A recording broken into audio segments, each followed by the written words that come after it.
Video आपकी daily current affair की है।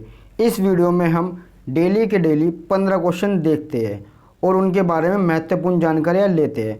मैं आपको हमेशा की तरह आज फिर बोलना चाहूँगा, आप जो भी क्वेश्चन लिखते हैं उसके नीचे 2 लाइनें अवश्य छोड़ के चलिए, ताकि आप उस क्वेश्चन के बारे में जो भी उसके आसपास की चीज़ें हैं, जो भी सराउंडिंग चीज़ें हैं, आप उन्हें पढ़ सको। कभी कभी एग्जाम में डायरेक्ट क्वेश्चन ना आके उसके आसपास की चीज़ें भी पूछ ली जाती है, इसलिए जो मैं आपको बताता हुआ निकल जाता हूँ आप उनको रजिस्टर में ज़रूर नोट कर लीजिए। और आपको हमेशा की तरह डिस्क्रिप्शन में इसकी PDF फाइल मिल जाएगी। फिर भी अगर किसी कारणवश PDF फाइल आप अपलोड नहीं कर पाते तो मैं आपको अपना कॉन्टैक्ट नंबर भी अवेलेबल करा दूंगा, जो वीडियो के लास्ट में आपको मिल जाएगा। उससे आप हमारे ग्रुप में भी जुड़ सकते हो और साथ साथ में आप PDF भी मंगा सकते हो अगर बाई चांस आपसे डाउनलोड ना होती हो। ठीक है, और वीडियो आज बहुत अच्छी होने वाली है, इसलिए वीडियो को स्टार्ट करने से पहले आप लाइक कर दीजिए। कोई भी चीज़ आपको ऐसी नहीं मिलेगी जो इम्पोर्टेंट ना हो, और साथ ही साथ अपने फ्रेंड सर्कल में इसको शेयर कर दीजिए। चलो वीडियो स्टार्ट करते हैं। पहला क्वेश्चन, आज डेट है 18 मई 2020। फर्स्ट क्वेश्चन देखते हैं। विश्व दूरसंचार और सूचना समाज दिवस हर वर्ष कब मनाया जाता है? क्या क्वेश्चन है? विश्व दूरसंचार और सूचना समाज दिवस हर वर्ष कब मनाया जाता है? तो कब मनाया जाता है? 17 मई को यह मनाया जाता है। विश्व दूरसंचार और सूचना सोसाइटी को प्रौद्योगिकी के उपयोग और वर्तमान परिदृश्य में इसके महत्व के बारे में जागरूकता बढ़ाने के लिए यह दिवस मनाया जाता है। भौगोलिक रूप से दूर होने के बावजूद जुड़ी हुई, क्योंकि आज हम तकनीक का उपयोग करके किसी भी समय एक दूसरे से जुड़ सकते हैं। ठीक है, इसकी थीम की बात करें, इसकी थीम ज़्यादा इंपॉर्टेंट नहीं है, फिर भी आप लिख सकते हो connect 2030 ICTS for the sustainable development goals. ठीक है, एक बार और रिपीट कर देता हूँ, connect 2030 ICTS for the sustainable development goals. Next question, हाल ही में आध्यात्मिक व्यक्ति 11वें पंचेन लामा समाचारों में थे, यह किस धर्म से संबंधित है? क्वेश्चन सिर्फ इतना नहीं बनता कि यह बौद्ध धर्म से संबंधित है। बात कर रहे हैं पंचेन लामा। आप लोगों ने पंचेन लामा ना सुना हो तो दलाई लामा आप सब लोगों ने सुना होगा। यह बौद्ध धर्म से संबंधित होते हैं दलाई लामा। ये देखिए, मैं इनकी फ़ोटो भी दिखा देता हूँ। ठीक है, यह 26 नवंबर की फ़ोटो है। ठीक है, और ये आपके दलाई लामा जी है, जिनके लिए प्रोटेस्ट किया जा रहा है कि इनको छोड़ दिया जाए। इसका पूरा का पूरा विवरण आपको 10 मिनट में मिलेगा। आपको पता चलेगा दलाई लामा और पंचेन लामा में आपस में क्या संबंध है, ये कहाँ पर है और क्या चीज़ हो रही है, क्यों ये चर्चा में है। बात करते हैं हम पंचेन लामा या दलाई लामा, दोनों की बात कर रहा हूँ इस टाइम। पंचेन लामा और दलाई लामा तिब्बत के निवासी है। ठीक है, अगर हम दलाई लामा की बात करें तो दलाई लामा तो इस समय भारत में है। कहाँ पर है दलाई लामा? इस समय भारत में कहाँ पर है? हिमाचल प्रदेश के धर्मशाला में रह रहे हैं। अब बात करते हैं अपने दलाई लामा और बात करते हैं पंचेन लामा की। तिब्बत के बौद्ध धर्म के शिक्षक और प्रमुख प्रवर्तक आप इन्हें बोल सकते हो। यानी कि तिब्बत में जो बौद्ध धर्म है, मैं तिब्बत का बौद्ध धर्म क्यों बोल रहा हूँ अभी आपको आने वाली वीडियो के अंदर आपको पता चल जाएगा, आप सुनते रहिए। तिब्बत के बौद्ध धर्म के शिक्षक व प्रमुख प्रवर्तक के नाम से इन्हें जाना जाता है। अगर बात करें पंचेन लामा की, जो दलाई लामा भी एक पद है और पंचेन लामा भी एक पद है, कोई नाम नहीं है। दलाई लामा और पंचेन लामा एक पद है। बात करते दलाई लामा सबसे प्रमुख पद होता है, एक प्रेसिडेंट, यानी कि बौद्ध धर्म जो तिब्बत में है उनका प्रमुख के रूप में दलाई लामा होते हैं।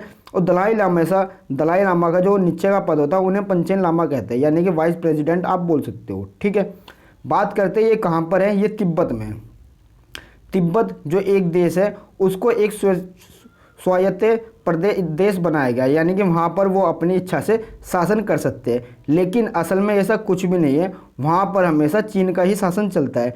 दिखाया जाता है कि तिब्बत एक अपने आप में स्वतंत्र राज्य है, लेकिन ऐसा बिल्कुल भी नहीं है। वह अपने आप में स्वतंत्र देश नहीं है, वहाँ पर हमेशा चीन की चलती रहती है और इसे केंद्र शासित प्रदेश या स्थान भी माना जाता है। बात करते हैं पंचेन लामा की। पंचेन लामा दुनिया के सबसे कम उम्र में राजनीतिक बंदी है। राजनीतिक बंदी का मतलब क्या है अभी आपको बताते हैं। मात्र 6 वर्ष की आयु में, सिर्फ 6 वर्ष की आयु में 1995 में पंचेन लामा को राजनीतिक बंदी बनाया गया था। राजनीतिक बंदी बनाया किन्होंने था? तो इनको चीन ने बनाया गया था। मैंने जैसे कि आपको बताया पंचेन लामा एक पद है। अगर इनके नाम की बात करें कि इस समय पंचेन लामा का जो पद संभाल रहे हैं उनका नाम क्या है, तो नाम आपके लिए इंपॉर्टेंट नहीं है, फिर भी एज ए नॉलेज के लिए बता देता हूँ।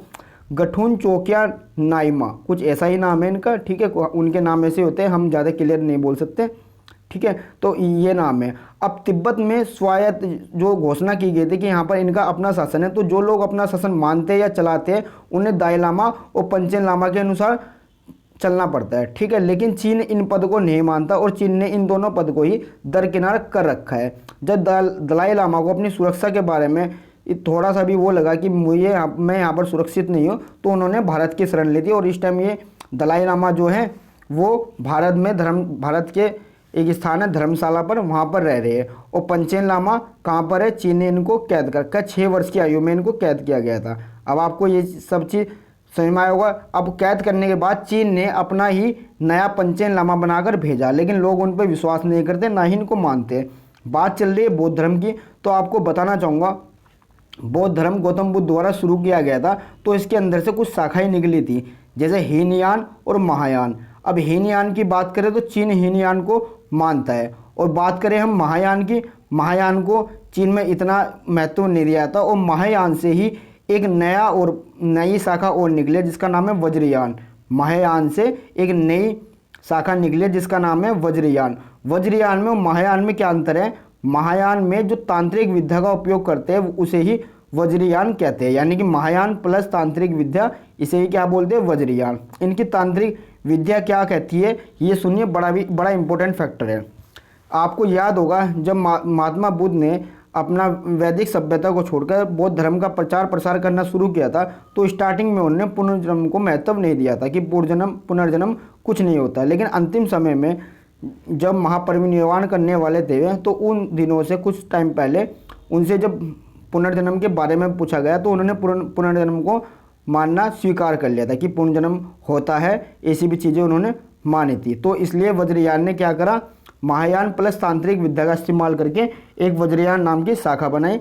इसमें ये क्या करते हैं, जो उनके दलाई लामा होते हैं या उनके जो प्रमुख व्यक्तित्व होते हैं, जैसे पंचेन लामा और दलाई लामा, उन लोगों को ये उस तांत्रिक विद्या से ये जान लेते हैं कि जैसे कोई 10वें उनके गुरु थे, ये 11वें गुरु की बात कर रहा हूँ ना मैं, पंचेन लामा की जो 10वें इनके गुरु थे, ये इनकी जो आत्मा होती है, इनका पुनर्जन्म होता है, वो किस रूप में जाता है। तो ये लोग एक और हिस्ट्री मानते हैं जिसे बोलते हैं द बार्डो। क्या बोलते हैं, द बार्डो।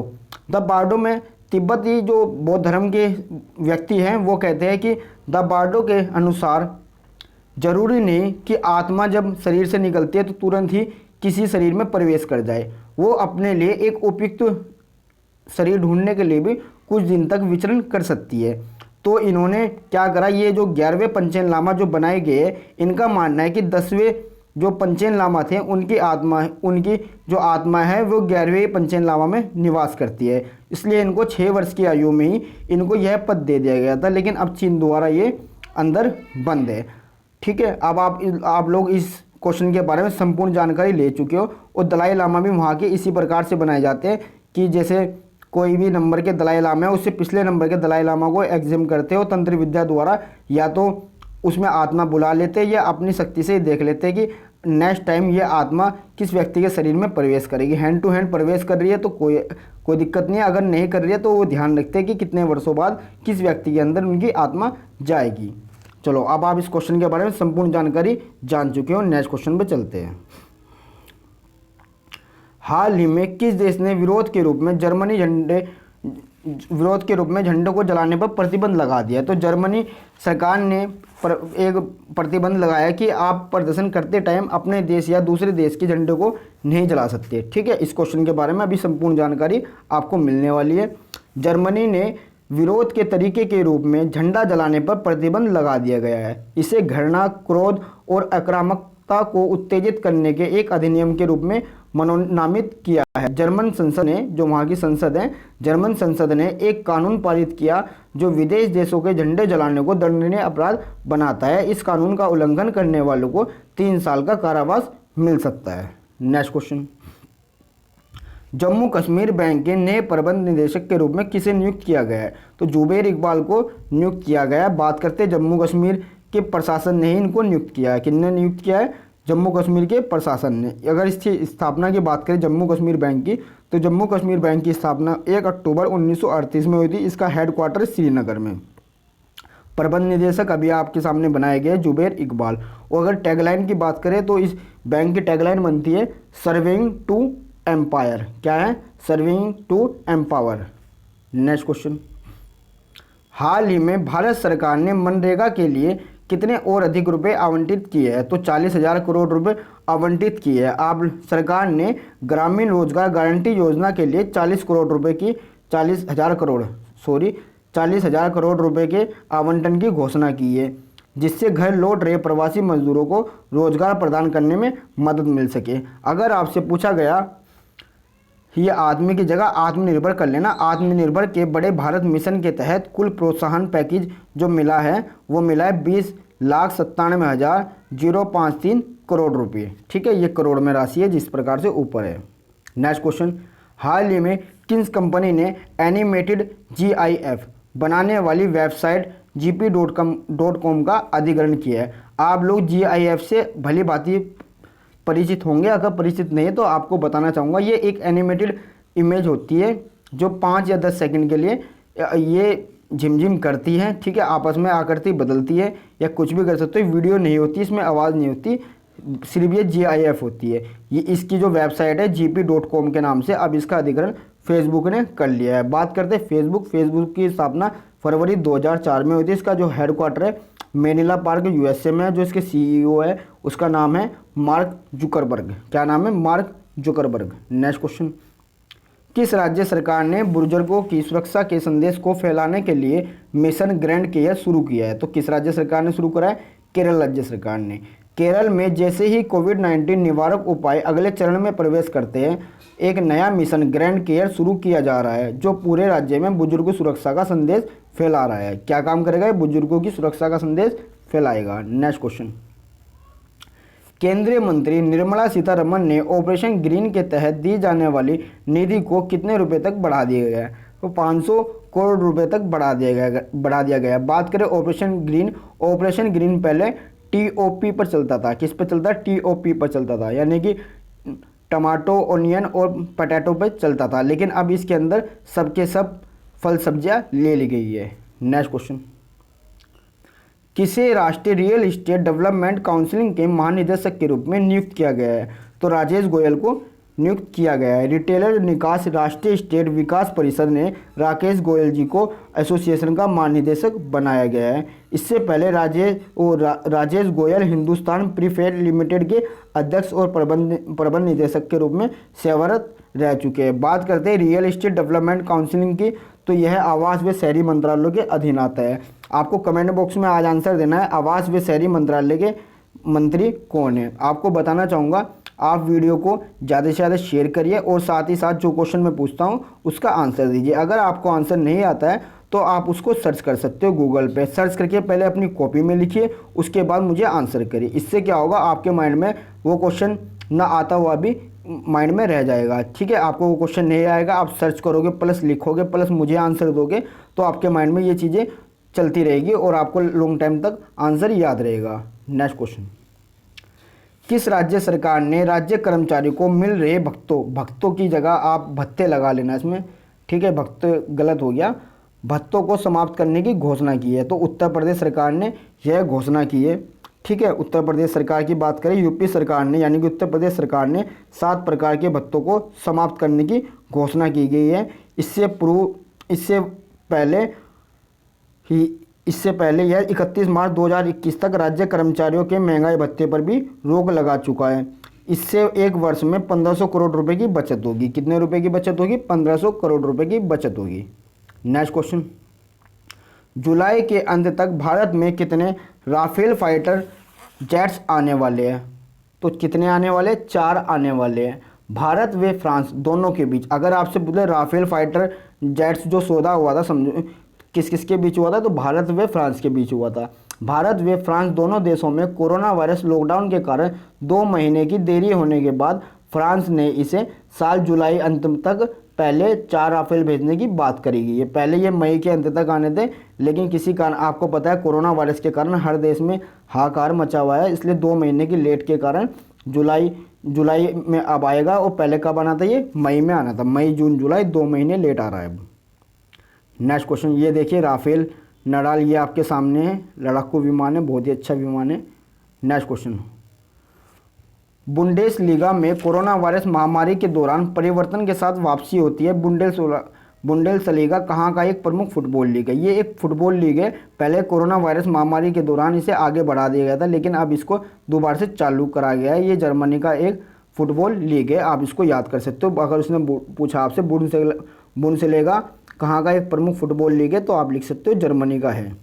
नेक्स्ट क्वेश्चन, कौन सा मेलवेयर एंड्रॉयड फ़ोन उपयोगकर्ताओं से व्यक्तिगत वित्तीय जानकारी चुरा रहा है? तो इवेंट बोट नाम का एक वायरस आया है मार्केट में नया, ठीक है। ये क्या करता है? व्यक्तिगत वित्तीय जानकारी चुरा लेता है। यानी कि आपको सिंपल सरल शब्दों में बोलूँ, ये एक प्रकार का ऐसा वायरस है, अगर आपके फ़ोन में ये वायरस आ जाता है तो आपके फ़ोन में जितने भी वित्तीय ऐप है, मीन्स पेटीएम हो गया, भीम ऐप हो गया और अमेजन ऐप हो गया, गूगल पे हो गया, तो उनकी सारी की सारी जानकारी चुराने में समर्थ है। अभी मैं क्या बोल रहा हूँ? सारी की सारी जानकारी चुराने में समर्थ है, ठीक है। आप कुछ भी काम करोगे, पूरा का पूरा डाटा उनके पास चले जाता है। ओटीपी भी ज़्यादा सेफ़ नहीं रह पाता, कुछ भी चीज़ सेफ़ नहीं रह पाती। आपके पासवर्ड वगैरह, आपका अकाउंट वगैरह सब ये हैक करने की क्षमता रखता है। ये किस प्रकार का ऐप होता है, ये किस प्रकार से आपके मोबाइल में आता है? तो इसके ऐप कह रहा हूँ वायरस होता है। आपको बताना चाहूँगा, आप जैसे प्ले स्टोर से कोई चीज़ डाउनलोड करते हो,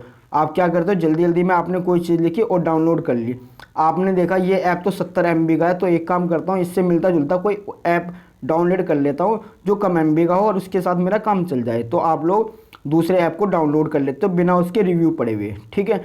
मैं आपसे बोलना चाहूँगा, आप कोई भी ऐप प्ले स्टोर से डाउनलोड करते हो तो पहले उसके बारे में पढ़िए, ठीक है। अगर वो वायरस है या किसी प्रकार की कोई गलत चीज़ है तो कभी भी उसके मालिक का नाम नहीं बताया जाएगा, ना उससे जुड़ी हुई कोई कंपनी बताई जाएगी।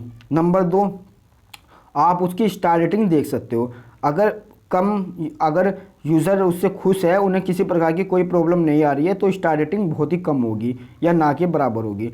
बात करते हैं उसके यूज़र की। आपको यूज़र भी हमेशा देख लेना चाहिए। कहीं कहीं ऐप्स में वो साफ दिखा देता है कि 5 मिलियन यूज़र्स ने इसको डाउनलोड किया है, तो आप यूज़र्स की संख्या भी देख लीजिए। आप बिना देखे कोई भी चीज़ डाउनलोड मत करिए। और दूसरी बात ये होती है, किसी भी वेबसाइट पर जाकर कभी किसी चीज़ को डाउनलोड मत करिए। प्ले स्टोर से डाउनलोड करोगे तो जो मैंने सावधानी आपको बताई है वो सावधानी आप वहाँ पर देख सकते हो, और इस प्रकार से अपने आप को और अपने फाइनेंशियल को और अपने मोबाइल को किसी भी वायरस की चपेट में आने से बचा सकते हो। नेक्स्ट क्वेश्चन, भारत का पहला thermal corona compact head gear किसे मिला है? तो किसे मिला है? दिल्ली पुलिस को मिला है। अब आप देख सकते हो सामने हेड गियर की तस्वीर मैंने आपको दिखाई है, आप इसकी तरफ देखिए। पहले तो इंग्लिश में जो लिखा है उसको पढ़िए, Delhi police gets new thermal headgear. Headgear का मतलब आप समझ चुके होंगे। अब मैं आपको बताता हूँ। अब आप इस दिल्ली पुलिस के ये जो सिपाही है, आप इनकी तरफ देखिए, ठीक है। इनके आंखों के सामने जो चीज़ लगी हुई है वो एक थर्मल स्क्रीनिंग पावर है। मीन्स क्या है? ये किसी भी व्यक्ति को दूर से देखते ही उसके थर्मल यानी कि उसके टेम्परेचर का अनुमान लगा सकता है। टेम्परेचर का अनुमान लगाने के बाद आप इनके हेड पे देखिए, सिर पे देखिए एक कैमरा है, इस कैमरे से उस व्यक्ति की फ़ोटो ले सकता है, जिससे किसी भी कोरोना संदिग्ध व्यक्ति की पहचान कर सके और उसके टेम्परेचर को देख सके। अब आप इसका यूज़ समझ चुके होंगे। नेक्स्ट क्वेश्चन, एक सेकेंड रुकिए। नेक्स्ट क्वेश्चन देखते हैं।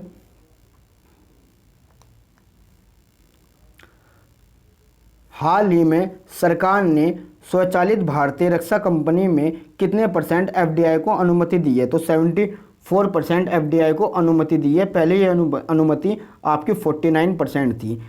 भारतीय रक्षा विनिर्माण क्षेत्र को खोलने की दिशा में एक बड़े कदम में सरकार ने विदेशी कंपनियों को स्वचालित मार्ग के माध्यम से भारतीय रक्षा कंपनियों में बहुमत हिस्सेदारी की अनुमति दी है। यह भी घोषणा की गई है सरकार के स्वामित्व वाले ऑर्डिनेंस फैक्ट्री को कॉरपोरेट किया जाएगा। क्या बोल रहा हूँ, ध्यान से सुनिए। यह भी घोषणा की गई है कि सरकार के स्वामित्व वाले ऑर्डिनेंस फैक्ट्री को कॉरपोरेट किया जाएगा। ऑटोमेटिक रूट के जरिए डिफेंस को 49% से 74% किया जा रहा है, ठीक है। पहले कितना था? 49 था, अब कितना हो गया? 74%। और कोयला क्षेत्र में 100% और डिजिटल मीडिया में 26% किया गया है, ठीक है। मैं आपको बोला था आपको नंबर अवेलेबल करा दूंगा, यह मेरा व्हाट्सअप नंबर है। हमारे व्हाट्सअप ग्रुप में ऐड होने के लिए 8899134302 पर आप नाम व पते के साथ मैसेज करिए। किसी कारणवश अगर आपको PDF नहीं मिलती है तो आप इस नंबर पर मैसेज करके सेंड में पीडीएफ डाल के मैसेज डाल दीजिए, आपको एकदम से पीडीएफ अवेलेबल करा दी जाएगी। वीडियो को ज़्यादा से ज़्यादा शेयर करिए। Thank you so much.